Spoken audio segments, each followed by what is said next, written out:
close enough to it. And it's been a good day so far. Up early as usual, about 3:30. Um, Meditated, did my breath work, did my yoga, coffee, writing, walk before sunrise. I'd like to get it a little bit later actually to get more of that first light coming in. I mentioned quite often, probably every talk, the importance of getting that early light, the effects that it has on our hormonal production all through the day, not just immediately when it happens, when the sun hits the eyes, but the after effects that lead to a better night's sleep. So it's really important. And I do get early light, but it's still before dawn. I'm just catching that, what's called the false dawn, uh, when I'm finishing up my walk. I like doing it a little bit later, or I like getting a little more of that sun, actually, I should say. But I also like avoiding people almost at all cost. Um, Not anti people, but that time in the morning, I like to ease into my day. Um, Stress free, little conversation, none, with the exception of my cat. If I can keep it that way, it doesn't always work out that way. Um, my brother and I share my father's house, um, which is good because it is very inexpensive for the most part. A little bit of this is a high tax area. Um, it seems ridiculous to pay property taxes. This isn't a political thing. I'm happy to pay taxes for what it goes to, knowing that it's funding schools and libraries and roads and traffic lights, all the things that make life better for everyone, particularly libraries. Um, but man, property taxes are very expensive here, and this house has been paid for probably 30 years, and it just seems kind of ridiculous to still pay property taxes on a house that's been paid for that long. Just my opinion. Um, so where was I going with this? I don't rightly remember, except that sharing a house with my brother. He gets up fairly early too. Doesn't stay up, but he likes to get up early and he likes to watch TV. And he likes to watch TV very loudly. So I started getting up earlier and earlier. Plus, I like to avoid the runners and the dog walkers a little bit later, um, because they basically make a lot of noise. Get out there, get you walking, do what you want to do, have fun. I don't take anything away from anyone, so I make it a point to get out there earlier than them. I like to get out. I like to see as much nature as possible. I like to experience nature on a deep level, getting as close to it as I can. Seriously experiencing it instead of just watching it. Knowing that in the very act of my observation, I'm a participant. That's what I like to do. In order for me to do that, I need to get out there early. The sacrifice I'm perfectly willing to make without any complaints, other than this 4-minute complaint that I've just issued forward. But I very much enjoy my morning routine, as you can tell. It's detailed, but it doesn't come with a lot of thought. You know what I mean? It's detailed, but I don't wake up and say, here's my checklist. Do this, do this, do this, do this. I mean, even my dental care is fairly detailed. I do the Ayurvedic oil pulling. Take a teaspoon or a tablespoon of oil, preferably coconut or sunflower or safflower oil. Um, and you simply swish it. Don't swallow it. Swish it in your mouth anywhere from 3 minutes to some people do it for half an hour. I try to do it between 5 and 10 minutes every morning. Then I brush my teeth. Then I use again Ayurvedic principle, tongue scrape. Clean your tongue. Clean the tongue from all the bacteria that accumulates. You'll be surprised at the gunk that you find. And also, how much fresher your mouth feels after doing that. After doing that and the oil pulling, then I brush my teeth. Little things, little tiny things that we don't give much thought to, but make this huge difference. The welfare of your dental health just vastly improved by the addition of those two things. Um, and then I get my workout in. I get my second walk and run in for the day, along with Mocha and Misty. Misty is a dog, by the way. I have some more yoga to do, a longer, more intense. I have some class work to do. I do a little bit of work on my blog, or if I happen to have a meditation student or a breathwork student, I might work with them. And then I'm here. Eventually, it all works out to bring me here for this conversation. Here's the point, if there really is a point. Sort of doubtful that there is at this point, but all this has been beneficial for me. It has helped heal me from, at the time, what felt to be a very crippling case of anxiety attack for almost a 2-year period. It would literally seize my lungs middle of the night. I couldn't breathe. I couldn't lay down. I'd be up. I detailed this quite a few times, I believe. I would lay down and go to sleep and feel like I was going to fall asleep, and then for whatever reason, I'd sit up, bolt upright, unable to breathe, unable to calm my heart rate down. Here's the funny thing: I'd check my heart rate, it'd be low. I'd check my blood pressure, it would be low, and yet I felt like it was racing. Something was wrong. Eventually, it came to the conclusion: stress. Weirdly, because I thought I was handling stress, and it was embarrassing. I'm sad to say. It was embarrassing because here I was, a meditation teacher, breathwork coach. I teach people for a living how to deal with stress. I write about dealing with stress in my blog. I practice yoga. I practice Qigong. I get out in nature. I do all the stuff I'm supposed to do to keep stress at a minimum. That was part of the problem. You can't reduce stress. You can't keep stress to a minimum. Life gives you stress. Uninvited. That's how it happens. But it's how you deal with stress. And even though I was doing all the right things, I didn't realize that I was suffering from anxiety, so I didn't do anything about it. I didn't do specific breathing to reduce anxiety. I didn't do specific yoga to reduce anxiety. My meditation practice helped, the yoga helped, the working out helped, but not enough for what was going on in my life and how my body, not so much my mind, how my body was reacting to it and storing it, how it was coming out. In my yoga practice, I'm working on some deeper back bends. I'm working on the plow, which is a difficult pose for me. I mentioned before how through the years of heavy lifting, lots of running, lots of pounding, some judo, some other martial arts, taking a little toll on the back, prone to a little bit of backache from time to time. Nothing that keeps me down. Nothing that even keeps me from working out. But I might need to make some adjustments here and there. I might be walking a little slow first thing in the morning. It might be harder to sit in meditation first thing in the morning for an extended period of time. And I just thought, well, that's the price you pay.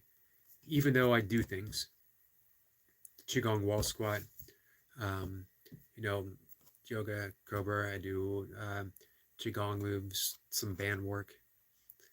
But working with these postures and working specifically with the plow, where my feet don't want to touch the ground, I can go up and over, but not all the way down. Almost there.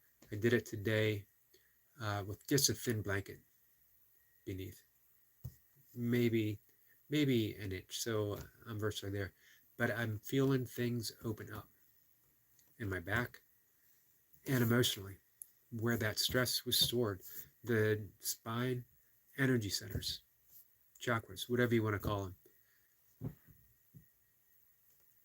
I can feel how they were blocked in the expression of that stress. If stress isn't expressed, it's stored in the body and it comes out in negative ways. All of stress. And every emotion is some form of stress. Even joy is some form of stress. Mocha is here and she says, I have to admit, I feel better after the routine. Well, I'm glad. That's the whole purpose. And this one was designed specifically with things that I thought might be helpful with you. I don't want to add to what I'd like to do is give you the option of 3 routines. This one for a good morning routine, but then have another one that might have an additional 2 or 3 poses, and then just optional days of if you want to do something longer, a little more challenging, a little more of a workout. So that would be an option. So maybe, over the course of the next week or so, or several weeks, outside of what you're already doing, then later in the day, we'll add in like a pose separately, just for you to learn, and then you'll fit it in the routine as you're able to, whenever you want. That would be the plan. So I'm almost at that completion of the plow pose, getting comfortable in that position. And again, I'm feeling the spine open up, not just physically, but energetically. And it's amazing some of the things that seem to be opening up through me. Not all of them positive. I get these waves of heaviness, momentary depression. But again, it's like a wave. It's not staying, it just comes, and then eventually, an hour, maybe more, maybe less, there's an ebb and a flow. And it's just really teaching me to stay present with what's occurring. Same with when I'm in that bottom position of the plow pose. I am staying present to that uncomfortable, almost beyond uncomfortable, almost panic-inducing feeling with a chin pressed. Now, of course, the energy center that is being worked, and that's the key with Hatha Yoga, is it's not just a physical workout. We are working with the energy system. Every pose is designed to work with a specific energy center. So everything's being opened up. Everything is giving a chance to finally and fully express itself in a way that the body or the mind wouldn't allow it to before. The key again, just stay present to what's happening. Don't try to force anything. Don't try to feel better. Don't push it away. If you try to feel better, it means you're not accepting what's happening right now. But once you accept it, things start to shift on their own. You start to feel better without trying to feel better, which saves us a whole lot of energy and a whole lot of frustration, because then we're not asking ourselves, why am I going through this? Why am I feeling this way? Here's a question. Why not? That's how life works. We're not excluded from anything, from any ill happenings, from any stress, from any, I thought I was immune to stress because, again, meditated for 30 years, because I did yoga, because I practiced Tai Chi or Qigong, because I watched my diet and I had low blood pressure and my heart rate. So all of it, I thought, I'm immune. to anxiety attacks. And yet there I was in the middle of the night, pacing up and down my stairs, flight after flight after flight, because I was afraid to lie down. And I was afraid at the time, when it first started happening, my father was still alive, of waking him up. So I'm literally tiptoeing up and down the steps. Wasn't a fun time, and it kept coming back. It would seem to subside for a bit, and then it would come back. When I dove a little more deeply into breath work, things began to ease quite a bit, actually. When I talked about it, when I finally admitted I'm having some problems, that helped quite a bit. Talking about it with Milka, long walks, getting up earlier and earlier to get outside. I really believe that probably the single greatest gift of transformation is practicing yoga. And the beautiful thing about it is we're not seeking to change. We don't do yoga to get to the end of a posture. We do yoga to get in that posture and experience whatever it has to offer, meaning that discomfort and that panicky feeling when I'm in that plow position. I kept trying to escape it, and I was upset with myself. How come I'm not good at something? For one, I'd been doing it for a long time, but I always stopped short of where that discomfort hit. Weirdly, because I fully jumped into ultra running because of the discomfort. I did ice baths for years because of the discomfort. I did, exactly, Mocha says you were frustrated. I was frustrated because I'm used to telling my body, do this. I might have to keep telling it, I might have to train it, but I say do this and my body responds. This time, I realized it's not the matter of telling my body what to do, it's a matter of accepting myself where I am and the conditions that I have. Little by little, things are opening up. Posture is not exactly easy yet, but I'm getting comfortable in that discomfort of what it offers me. And of course, that brings new and more and deeper insights that you start to explore. The key is, don't explore it so much when you're in that position. Just breathe in that position. Stay there. Accept things as they are. Maybe even move a little more into that discomfort. And then pause, see what happens.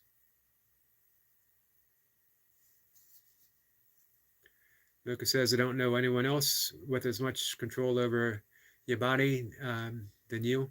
So understandable that you were frustrated. Yeah, it's, I'm used to being able to train my body to do what I would like it to do. It doesn't have to, doesn't mean that I try to be the best, that I try to, do things, everything I do, 100%. I'm just used to being an athlete and having that athlete mindset of, if you train yourself, you can do this. And applying that to other stuff. Some people are gifted meditators. They sit and they meditate and they go deep right off the bat. I wasn't a gifted meditator in that way. It took me a little while to sit for a length of time where some of that magic starts to happen. But I got there because I studied and I knew the process. And I knew if I did this, it would happen. And again, that's the magic of yoga. We're not doing it to get anywhere. Just get in that posture, get in that pose. And then transformation happens completely on its own. Again, I don't know anything else that really transforms in that way. Talk therapy is useful. Other forms of therapy are useful. But it doesn't seem to be the cause of transformation. Just doing it. I don't know. I could be wrong about this. I know Carl Jung was a big proponent of yoga, and he's considered, one of the forefront thinkers in psychotherapy. But there's a deep psychological tradition in yoga, as well as Buddhism, and I actually love both of them. I love being on that path of transformation without any longer feeling like I need to get somewhere. Being transformed doesn't mean it's not a self-improvement program, because ultimately you've realized there's no self that needs to be improved, not a singular self, not an entity that's everlasting, that there's selves, plural, selfing, as Alan Watts would say. That's what we're doing. We're a verb, we're selfing, infinitely being split in these individuating expressions of selves. Turns out to be a beautiful experience. Not even an experience, a beautiful happening, a beautiful occurrence. So, if anyone thinks that I'm really pushing hard for you to try yoga, it's because I'm pushing really hard for you to try yoga. And real yoga. Not just, no, I'm not saying going to a studio isn't real yoga. Of course it is, but it's an aspect of yoga. It's a yoga asana and a yoga asana class. And some of these classes are just a pure fitness class. You'll get a great workout, but that deep change that I've been talking about won't really occur. Remember, yoga starts with the practical foundation of ethics. 5 yamas, 5 niyamas. Are we practicing non-harmfulness? Are we practicing non-stealing? Are we practicing truthfulness?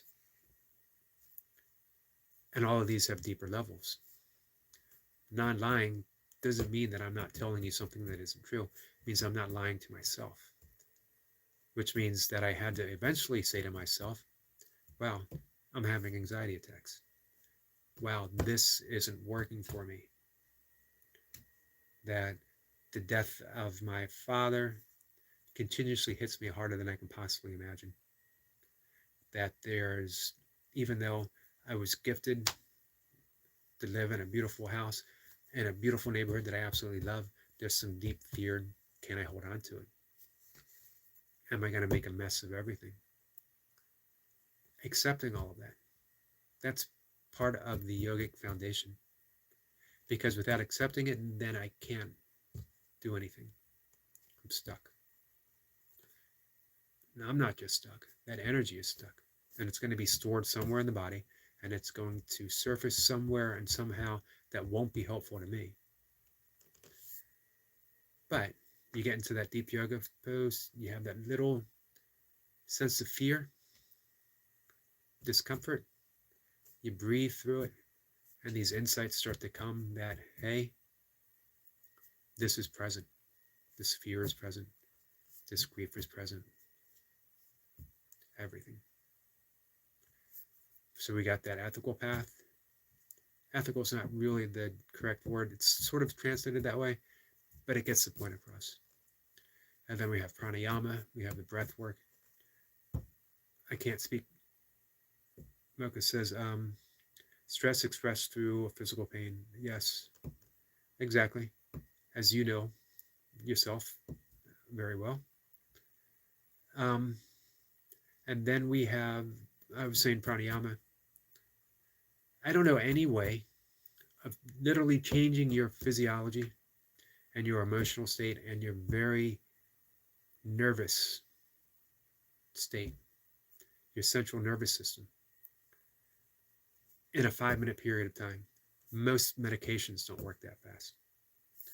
Just from doing pranayama, just from doing some simple breath work, changing all that. But it needs to be a committed practice. You can't just do it once and say, well, I did it. It didn't work. Or, wow, that worked. I don't need to do it again.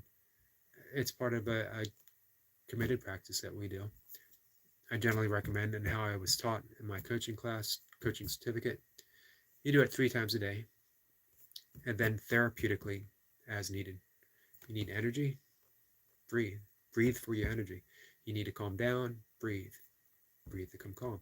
Different breaths serves different purposes. Then you have the asanas. You have the physical postures, and it should be a program design that works energetically as well as physically. And then you have meditation and the 8 limbs of yoga. You have actually the preparation, the meditation, and then you have concentration, and then you have the art of meditation itself, and then you have samadhi, which is that absorption in the deep meditative state, which is that bliss consciousness, or we could even call it enlightenment. But it's not a journey. You don't go from ethics to samadhi. It's just a path, and you do it, and you don't do it for the transformation. You do it because you just feel better doing it. We're not searching for enlightenment. We're getting enlightened as we go. All right, guys.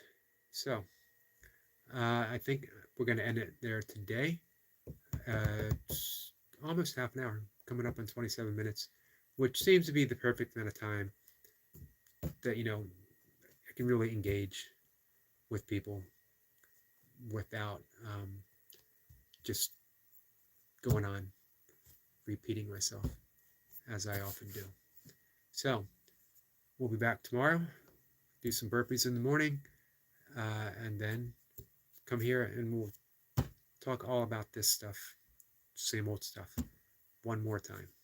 So take care, and you guys have a good day. And if you're in the States, have a good holiday weekend.